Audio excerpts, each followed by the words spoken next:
Ladies and gentlemen, this Falcons game on Sunday night is a trap game, and we better be careful.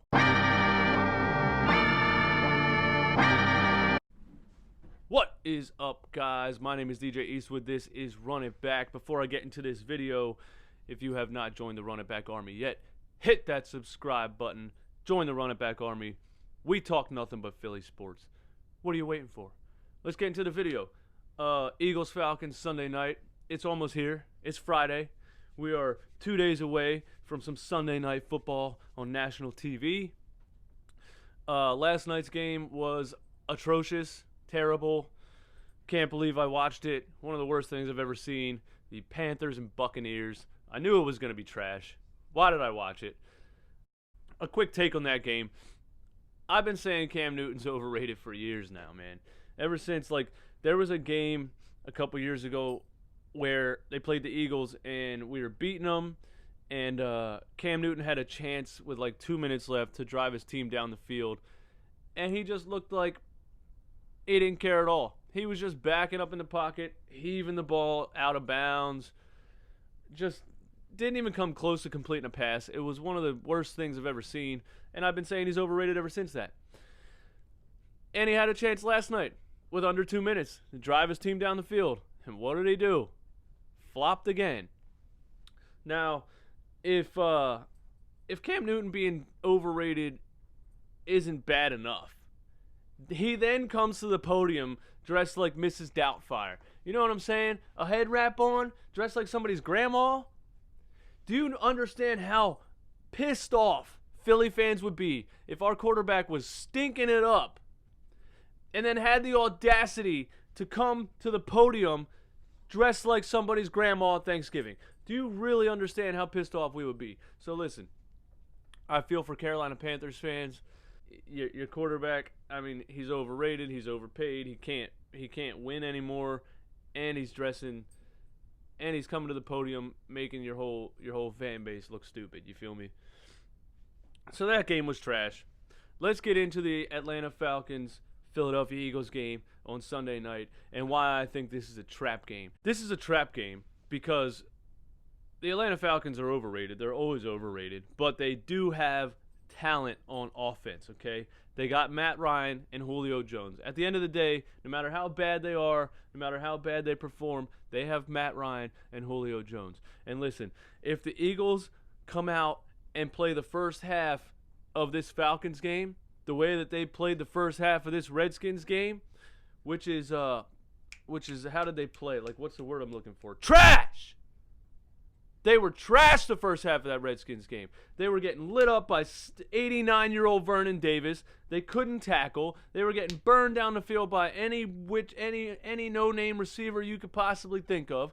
Case Keenum had 380 yards passing. Case Keenum. You understand what I'm saying? So if we come out and play like that against Matt Ryan and Julio, Jones, we will get blown the hell out. Matt Ryan might have 500 yards at halftime if we come out and play like that. You know what I'm saying? So we got to get our stuff together. Our defense has to play the way they played the second half of that Redskins game. And if our defense can come out with intensity and not look like they're just jogging around getting knocked all over the field and run over by 100-year-old tight ends who should have retired years ago, we stand a chance. But that's why this is a trap game, because we have a tendency to play down to our opponents, and they have Matt Ryan and Julio Jones. You feel me? The Falcons lost to the Vikings last week, 28-12. Here I am hyping up Matt Ryan and Julio Jones, and they scored 12 points. You know what I mean? Matt Ryan had 304 yards, 2 touchdowns, 2 interceptions. Atlanta has absolutely no running game, at least against the Vikings. They had no running game. Devontae Freeman had 8 carries for 19 yards. God bless anybody who took him in fantasy, because he's up and down every year. The Vikings scored 28 points, and check this out. They threw the ball 10 times. Kirk Cousins was 8 for 10 for 98 yards and a touchdown. He didn't break 100 yards passing in this football game. He threw the ball 10 times. They paid him, I don't even know the exact number. I want to say probably around $100 million to throw the ball 10 times. So listen, the Vikings are overrated too. That was a trash game. I mean, the Vikings been overrated since they did the skull on the Rocky Steps, and it came back to bite them in the ass when we finally played them and whooped that tail, boy. You know what I'm saying? Don't dig your own grave up here in Philly. Don't come up in here standing on the Rocky Steps doing that dumb kind of shit. Don't do that. So listen, if our defense can come out with intensity, we stand a chance of not getting trapped in this game, okay? Carson Wentz needs to come out and play the whole game the way he played the second half against the Redskins. You feel me? If he comes out and plays the whole game the way he played that second half against the Redskins, listen, he finished with 313 yards and 3 touchdowns and was basically like warming up the first quarter and a half, you know, until he hit Deshaun on that long ball. He was basically warming up, getting the feel for the game the first half. So if he comes out playing the way that he played the second half, this whole game against Atlanta, we might be back to 2017, boy.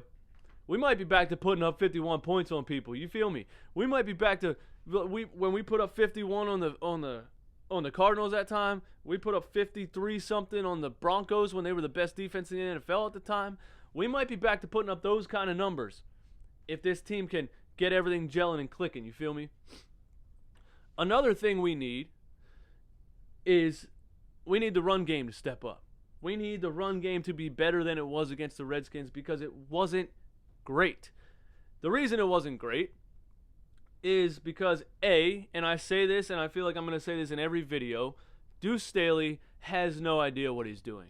He has no clue what he's doing. I don't know why he's still allowed to control the running back rotation. I don't know why he's still calling the run plays.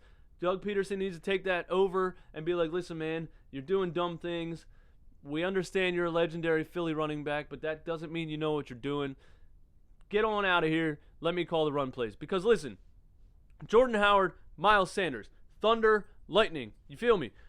Jordan Howard up the middle. Bang, bang, bang. Miles Sanders on the pitch plays on the outside. Boom, boom, boom. Juke, spin, juke, spin. That's a 1-2 combo that not a lot of teams are going to be able to touch.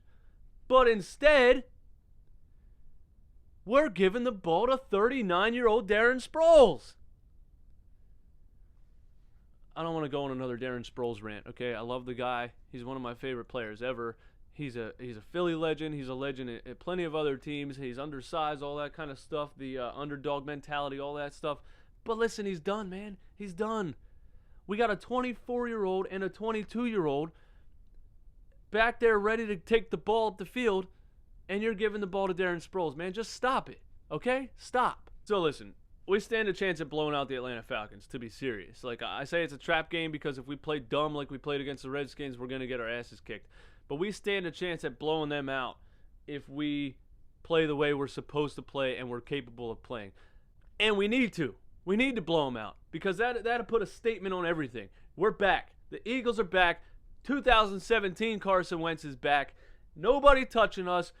It's on. Let's go. You know what I mean? Let's put up 50, bro. Let's put up 50. Let's punch them right in the mouth and put up 50 and let everybody know it's for real now. It's serious. We're back. So listen, if Deshaun Jackson can keep taking the top off of the defense, sprinting his little butt down the field, and we can get our run game together and let Carson Wentz get back there and have the field opened up and just throw lasers and darts and pick the defense apart all game, I think we might win 42-10, man. I think that's going to be my prediction. My bold prediction is 42-10. Listen, man, hit me up in the comments. Let me know what you guys think, what you guys predict for this Atlanta Falcons and Philadelphia Eagles game on Sunday night. You know what I mean? What's your score prediction? What do you think we need to bring to the table to get them the hell out of here and move on to week 3? You feel me? Hit me up in the comments. Let me know. If you enjoyed this video, hit the like button. Again, if you're not part of the Run It Back Army yet, what are you waiting for, baby? All we do is talk Philly sports. Let's go. Hit that subscribe button. DJ Eastwood. Peace.